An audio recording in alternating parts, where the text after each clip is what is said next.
హిందూ పురాణాల ప్రకారం శ్రీకృష్ణుడు గోపికలతో కలిసి బృందావనంలోని పువ్వులతో రంగులతో ఈ ఉత్సవాన్ని జరుపుకున్నట్లు పెద్దలు చెబుతారు. ఇలా రంగులు పువ్వులు ఒకరిపై ఒకరు చల్లుకోవడం వల్ల స్నేహబంధాలు, ప్రేమ, సౌభాగ్యాలు పెరుగుతాయని చాలామంది నమ్మకం. దీన్నే డోలోత్సవం లేదా డోలుకోత్సవం అంటారు. కృతయుగంలో సూర్యవంశానికి చెందిన రఘునాథ అనే రాజు తన సామ్రాజ్యాన్ని పాలిస్తూ ఉంటాడు.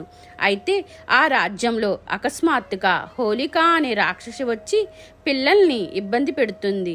దీంతో అక్కడి ప్రజలందరూ ఈ సమస్య నుంచి గట్టెక్కించమని రాజుగారిని వేడుకుంటారు. ఆ సమయంలో అక్కడే ఉన్న నారద మహర్షి ప్రతి సంవత్సరం పాల్గొన పౌర్ణమి రోజున హోలికను పూజిస్తే సమస్యల నుంచి ఉపశమనం లభిస్తుందని చెబుతారు.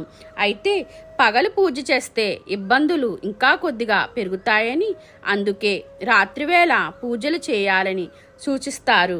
అప్పటి నుంచి హోలీ పండుగ రాత్రివేళ నిర్వహిస్తున్నట్లు పూర్వీకులు చెబుతారు.